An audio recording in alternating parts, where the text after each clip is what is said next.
Alright, here we are in a very nice Alpine, California morning, very close to El Cajon, San Diego area, Southern California here. Looking at a really fun, old school style 1955 Chevy Belair 2-door hardtop. Again, old school style hot rod. As we walk around here, we're going to tell you what we know, and spent quite a bit of time studying it and like to cover it for you so you get a good feel. This owner purchased it in about 2011, and then 2011, 2012, he spent quite a bit of time just basically going through the whole car, powertrain, interior-wise. It was purchased with the current paint job that's on it.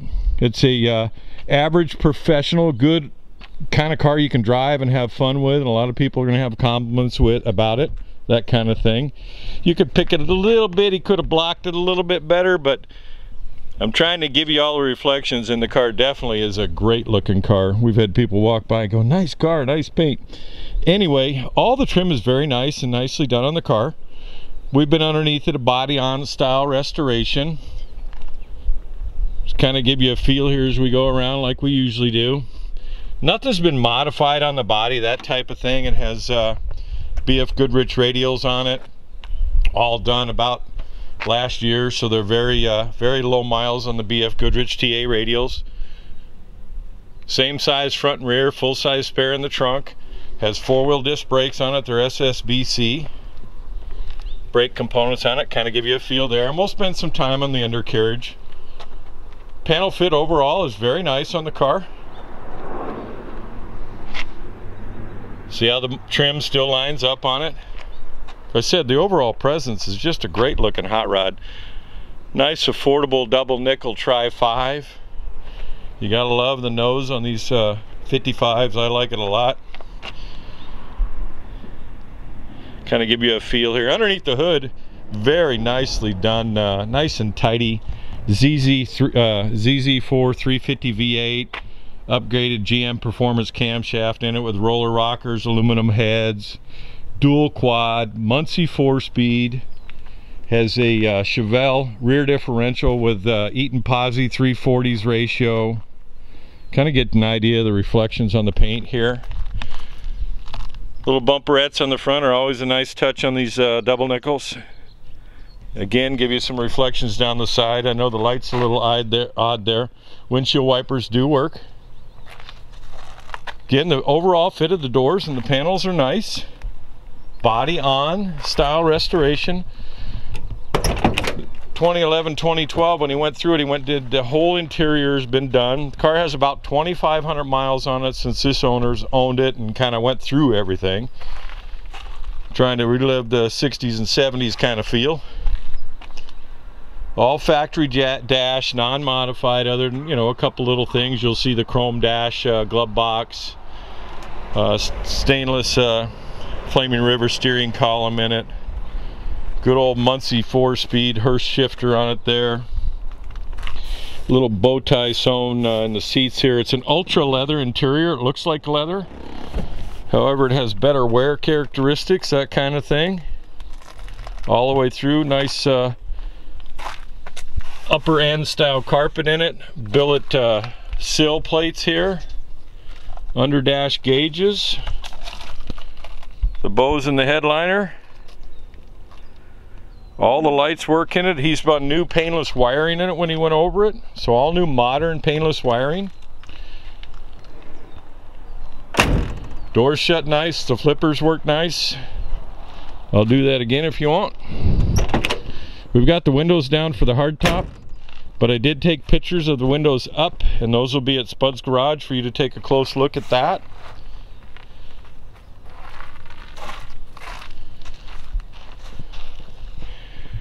I know the light's a little bit weird there, but you're getting a good feel here, and all the photos will be taken in better lighting. We can only do one side of the car at a time when it comes to getting the perfect light. In the trunk is finished just the same. We'll cover that for you in just a moment.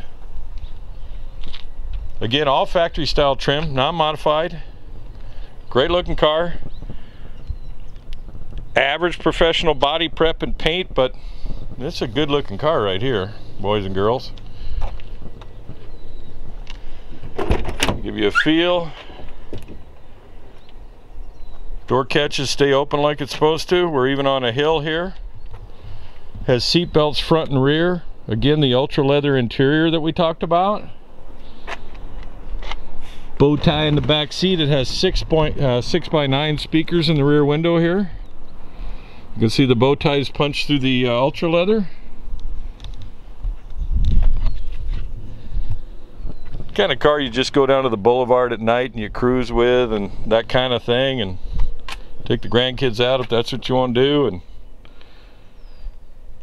has factory vent is right here where it's supposed to be. We'll have a picture of that at Spud's Garage for you. There's the painless wiring system. He did, when he wired it, he wired in just behind the panel here is wires to do power windows if you wanted to do power windows. So he kind of thought in advance.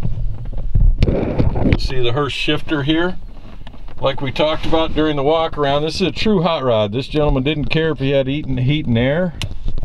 So it does not have heat and air, but it would be easy to put it back in because it's wide open like it's supposed to be if you want to put a heater in it.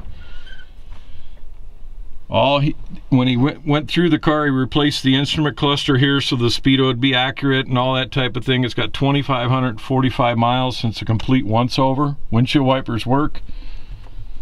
Flaming River tilt steering column. Underdash gauges. It has a custom audio sound. We'll have all the spec sheets sitting there on the windshield. We'll have that at Spud's Garage for you, kind of to get a feel. And we'll go over all the specs, so make sure you go to spudsgarage.com. Hang on to the video like we always say. Just like they did back in the day, they chrome plated the glove box door. They chrome plated the vents on the side, the air vents. It's an original manual shift car with a Muncie 4-speed. Anyway, we'll get out and let you take a closer look. Alright, we'll get you underneath the hood here and cover what we see. Great looking engine compartment. Nice old school hot rod style feel in it. The firewall is very nice and tidy. We'll go over here to the data tag here for you. Then we'll cover some of the engine and stuff like that. Data tag here, it's a 1037D, which is a true Belair. Firewall finish, I used all stainless hardware up front here. All braided and stainless lines on it. Mechanical fuel pump down low here. The headers, we'll get over, we have a spec sheet over on the other side. I'll cover some of that with you. Anyway, it's a ZZ4 350 V8. The owner's updated the camshaft in it with a GM Performance full roller valve train in it, and double check the cylinder heads and all the crank and that kind of thing in it when he first purchased it in 2011, roughly about there. Upgraded aluminum radiator up front here. Standard flex fan, runs cool, no overheat issues, that kind of thing. He's went all through the front end here on the car. And you'll see all the control arm bushings are very nice. Here's a billet coolant recovery bottle right here. Just like it's got that 60s, 70s feel to it like we talked about during the walk around. Chrome hood hinges. It has a SSBC stainless steel 4-wheel disc brakes on it, and that's an SSBC master cylinder. You'll see all stainless, polished stainless lines on it. Has CPP power steering on it, newly upgraded. It has power steering, obviously there's a power steering pump there. It has a Muncie 4-speed transmission.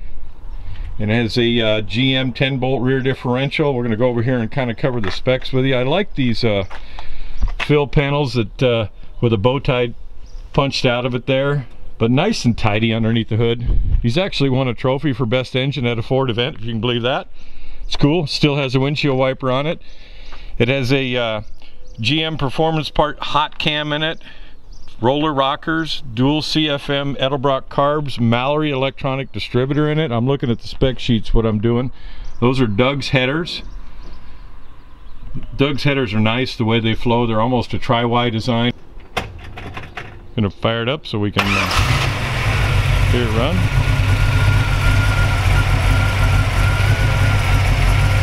Very nice.